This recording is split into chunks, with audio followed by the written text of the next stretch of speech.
राज संपत्ति को तुम कुछ सोच ही नहीं रहे हो कि 100 रुपए का फल लाए हो। अंत में राजा के सैनिकों ने हाथ खड़े किए, बोले इन्हीं को दे दो, हमको नहीं चाहिए। दुकानदार बोला लाओ 100 रुपया। कृष्णदास जी बोले देख भाई, तू मोल निकाल के, तू ये फल निकाल के रख दे, बस हम लेके आ रहे हैं, चाहे कैसे भी लाएं लेके आएंगे, लेकिन इसको रख दे। तुरंत गए, ना जाने क्या क्या वस्तुएं सब लगा करके बेच करके 100 रुपए का फल लेकर के गए। ले जा करके जैसे ही रसोई घर में पधराया, कृष्णदास जी दोपहर में फल ले आए, रसोई घर में लाके फल रख दिया। रसोईया जी को बता दिया जाके, बोले हमने जो है वहां रसोई घर में फल रखा है, अभी उत्थापन में ठाकुर जी को खरबूज का ही भोग लगाना। कृष्णदास जी बड़े प्रसन्न थे कि भैया महीने का पहला फल ठाकुर जी की सेवा में आएगा, ठाकुर जी पाएंगे, आनंदित हो जाएंगे। रसोईया स्नान ध्यान करके जैसे ही रसोई घर में गए, पूरी रसोई खोज ली, लेकिन महाराज फल नहीं मिला, कोई ले गया उसको वहां से।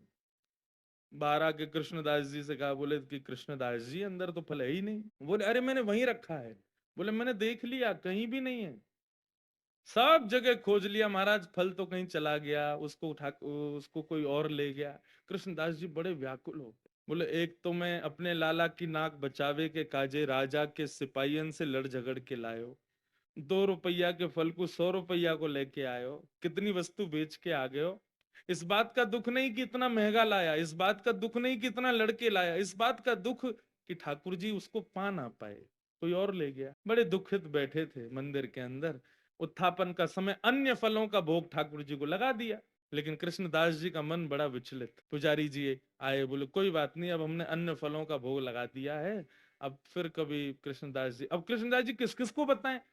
अच्छा एक और बात बंधुओं, जो बात बात पे ये बताए ना, मैं तो ये करके लाया था, मैं तो इतनी मेहनत से लाया था, समझो उसको इस बात से चिंता नहीं कि ठाकुर जी ने धारण नहीं की, उसको इस बात की चिंता कि मैंने मेहनत की थी। कृष्णदास जी को ये चिंता ही नहीं थी कि मैंने कितना श्रम किया, उनको ये चिंता थी ठाकुर जी ने पाया नहीं। रोते रहे, सब समझाते रहे कृष्णदास जी को। उत्थापन का भोग जब अनोसर हुआ और पुजारी जी ने बाहर आकर के जैसे ही कपाट खोलने की घोषणा की, सब दर्शनार्थी खड़े हो गए, कृष्णदास जी के भी नेत्र लाल पड़े थे। जैसे ही कपाट खुले तो क्या पाया, ठाकुर जी के उर्द बाहु के ऊपर वही फल रखा जाता जो कृष्णदास जी लेकर के आए। रसोईया लाता उससे पहले ठाकुर जी रसोई घर में जाके ले आए उस फल को और अपनी भुजा में ला करके धारण कर लिया।